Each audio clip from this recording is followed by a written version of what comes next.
Hello students, welcome to Organic Chemworks YouTube channel. In this video I am going to explain you what is degree of unsaturation. This is one of the fundamental and the most basic topic from the organic chemistry, and you should all know what is degree of unsaturation to solve questions specifically based on the isomerism and to predict the structures of the molecules. It is also known as Index of Hydrogen Deficiency. Okay, this is also known as Index of Hydrogen Deficiency. So why is it called so? Let me explain this with an example. Let's take example of ethane molecule and ethene molecule. Ethane is a completely saturated molecule. That means what? Further, there is no addition of hydrogen possible on the carbon because all the bonds present here are sigma bonds. Okay. But when it comes to ethene molecule, I can add one more molecule of hydrogen. Right? Why is it so? The hydrogen can add here and it will saturate the double bond to the alkane molecule, that is ethane molecule. So that means what? There is some unsaturation in the molecule, right? So what is that unsaturation refers to? That degree of unsaturation refers to 1 because you can still add one hydrogen molecule to it. Let's take example of ethyne molecule. Ethyne is CH and CH. Now there are two pi bonds here and I can add two molecules of hydrogen to make it completely saturated. So what is the hydrogen deficiency? It is 2, right? So that's why the degree of unsaturation here is 2. Right? Not just for the unsaturated molecules, even for cyclic molecules. What does that mean? Say cyclopropane molecule. I can add one molecule of hydrogen to make it completely saturated. That is nothing but a propane, N-propane molecule. That means the degree of unsaturation here is 1. So basically, degree of unsaturation can be identified by looking at the molecule. How? If there is a double bond, the degree of unsaturation is 1. If there is one triple bond, the degree of unsaturation is 2. If there is a cyclic molecule, whether it's a cyclopropane, cyclobutane, cyclopentane, so there is one cyclic structure, that means the degree of unsaturation is 1. Okay, this is one way of identifying degree of unsaturation or index of hydrogen deficiency for the molecules. So what we are doing here, by looking at the structure, you are telling me what is the degree of unsaturation. Later we can do it other way around. Okay, so I'll tell you what it means. Say there is a cyclohexane molecule. Alright, what is degree of unsaturation for this? It is 1 because it is one cyclic structure. Say let's assume I write a double bond over here. Now what is degree of unsaturation for this? 2, then 3, then 4. So it's nothing but a benzene molecule C₆H₆, and we know that it is 4. Alright, there is one more method to identify what is degree of unsaturation for benzene ring. What is it? Du, that is degree of unsaturation, is equal to 2C plus 2 minus H by divided by 2. Okay, so now what is C here? C refers to number of carbon atoms. What is hydrogen here? Number of hydrogen atoms. So let's substitute the values. 2C means what? 2 multiplied by 6 plus 2 minus, how many hydrogens do we have here? 6, and divided by 2. So what do you get here? 8 by 2, nothing but it will be 4. So this is other way of doing it. So why we are doing this? Because in the exam, if they ask you questions saying there is a molecule with the molecular formula C₂H₆O, then what are the possible structures? Then you should know that the degree of unsaturation for molecule here, it will be 1, so there can be a double bond, or it can even form a cyclic structure. So that is the application. So we can do the applications as we go on. Alright, so let's solve some more examples. See, whatever I have solved just now, it's only for carbon and hydrogen, isn't it? What if there are heteroatoms like oxygen is there, halogen is there, or even if there is a nitrogen, right, then what will be the formula? So for that, all put together, the degree of unsaturation is equal to, please note down this formula because it will be very helpful for competitive exams. So 2C plus 2 minus H minus X plus N divided by 2, where C is the number of carbon atoms, H is hydrogen, X is halogen, it can be fluorine, chlorine, bromine, iodine, and N is nitrogen.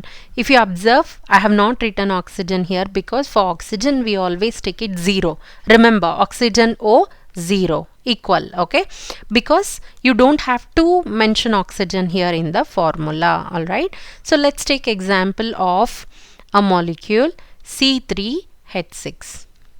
What is degree of unsaturation? So it will be 6. 2 multiplied by 3 will be 6 plus 2.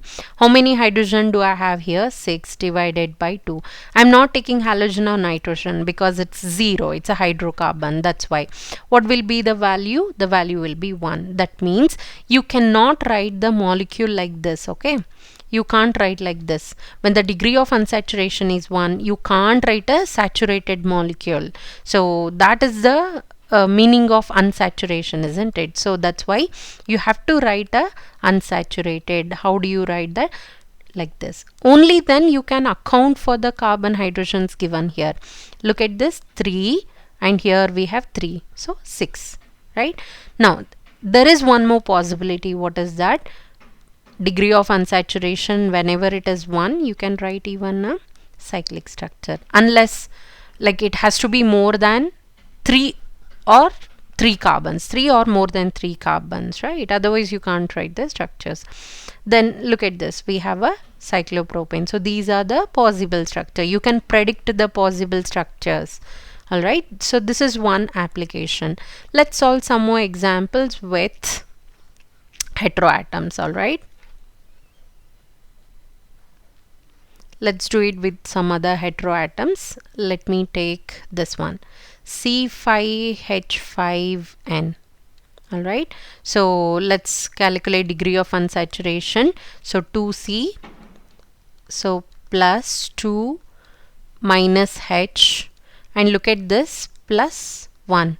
So usually what happens is you will have number of hydrogen here odd. Okay, so that in order to balance that only we add the nitrogen so that it will become even.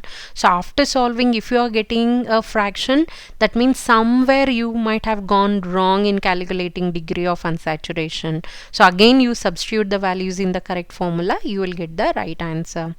So in this case we are going to get 4.